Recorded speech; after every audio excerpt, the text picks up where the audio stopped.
Oke, assalamualaikum warahmatullahi wabarakatuh. Jumpa lagi dengan channel ini, dan kali ini kita akan membahas tentang paired sample t-test atau t-test untuk sampel berpasangan. Nah, ini masih kelanjutan dari statistik inferensial yang sebelumnya. Kalau di video sebelumnya saya membahas tentang independent sample t-test, kali ini yang sampelnya itu sama.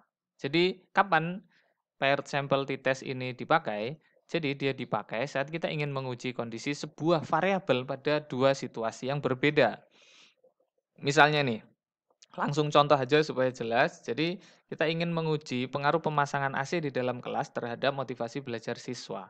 Maka yang akan kita lakukan adalah kita akan menyebar kuesioner, angket motivasi kepada siswa, skala motivasi kepada siswa sebelum AC dipasang.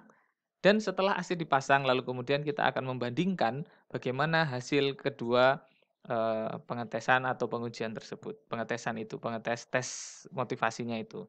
Nah, kita tentu akan harus punya hipotesa ya. Jadi hipotesanya terdapat perbedaan motivasi belajar siswa di dalam kelas antara sebelum dan sesudah dipasang AC. Menurut kalian, kalian lebih termotivasi setelah dipasang AC atau sebelum terpasang AC?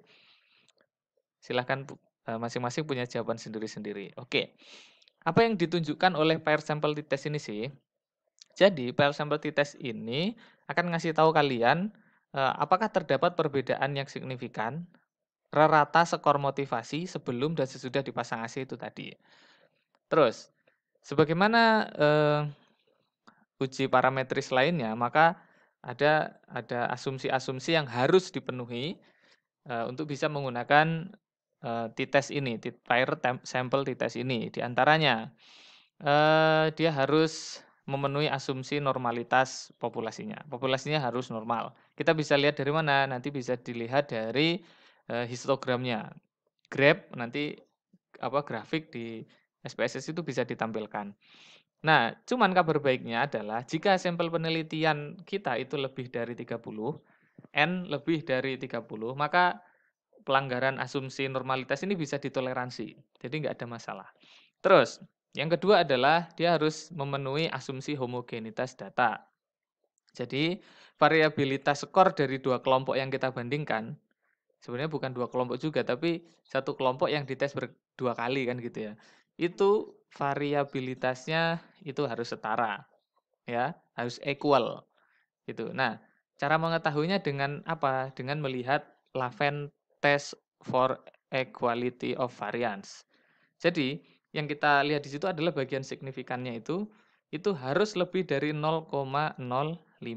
Tapi nggak usah khawatir, biasanya untuk tapi kalau untuk yang t-test paired ini, itu kita harus tes sendiri sih. Kalau yang independent sample t-test itu sudah include di dalam hasil tesnya itu, di dalam hasil uji T-nya.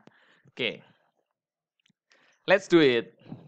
Oke, sekarang kita akan mencoba menghitungnya ya. Oke, kita pindah dulu ke SPSS. Nih, ini adalah data dari pengujian pertama, ini pretest. Pretest ya kan, motivasi ketika pretest dan motivasi ketika post-test. Saya kelompokkan menjadi dua seperti ini, lalu kemudian yang kita lakukan adalah analyze, klik compare mean, pilih paired sample t-test.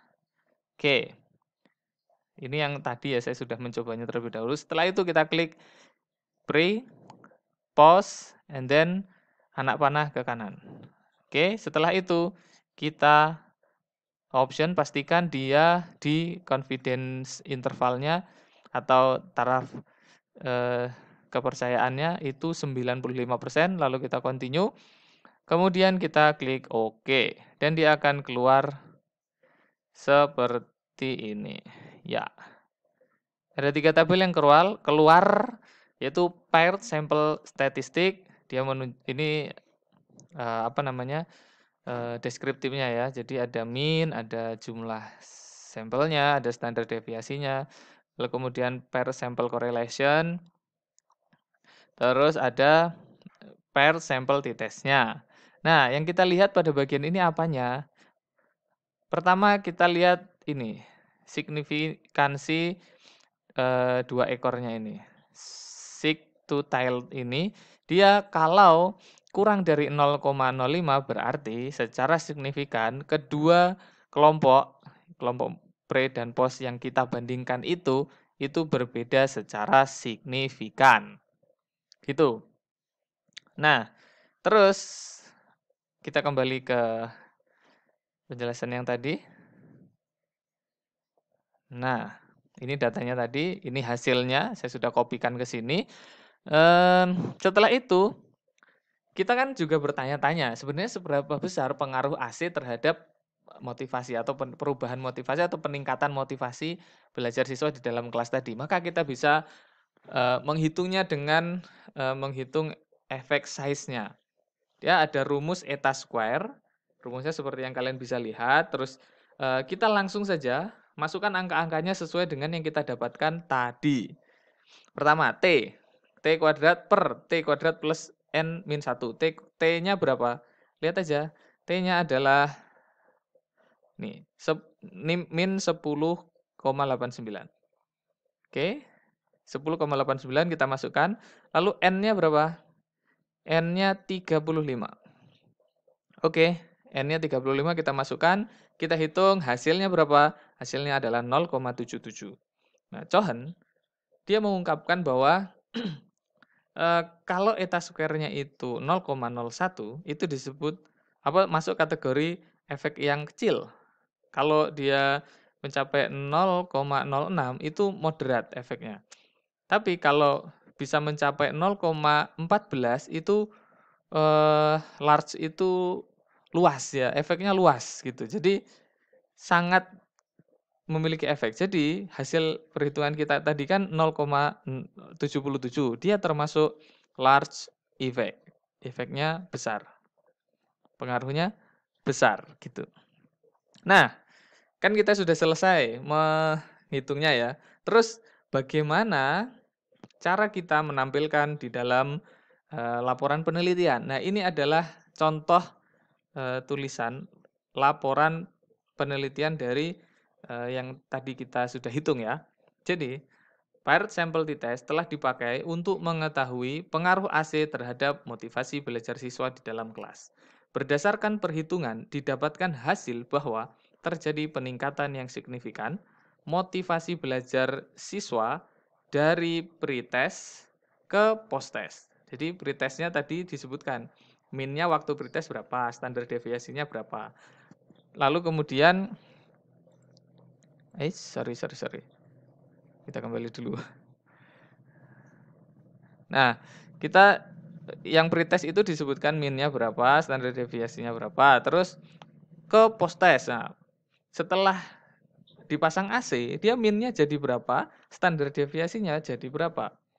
Disebutkan juga T. Ini derajat kebebasan ya, sama dengan N-1 tadi. Terus ini T-nya, dan P signifikansinya itu kita tulis saja, bukan 0,000 gitu kan kalau di tabel ya. Kalau ini tulis saja kurang dari 0,05 untuk menunjukkan bahwa hasilnya ini signifikan. Nah, peningkatan rata-rata skor motivasi belajar itu berapa? 9,03 didapat dari apa? Ya ini min post-test dikurangi min pre-test gitu.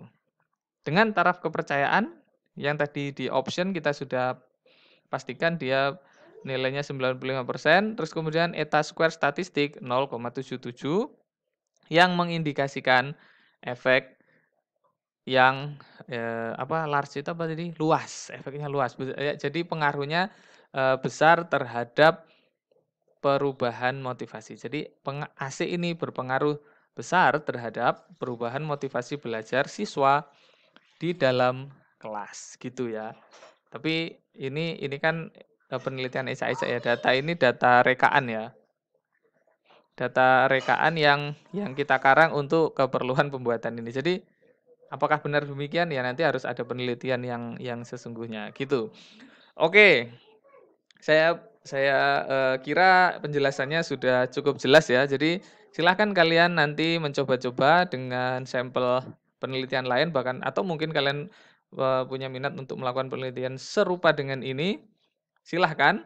Apabila ada yang masih belum jelas silahkan diputar lagi, eee, video ini supaya kalian benar-benar jelas. Terima kasih sudah menonton, jangan lupa like, subscribe, dan share video ini bagi kalian yang merasa bahwa video ini bermanfaat untuk, orang lain. Dan jangan lupa nyalakan tanda lonceng supaya kalian tidak ketinggalan update video terbaru di channel ini. Terima kasih sudah menonton. Wassalamualaikum warahmatullahi wabarakatuh.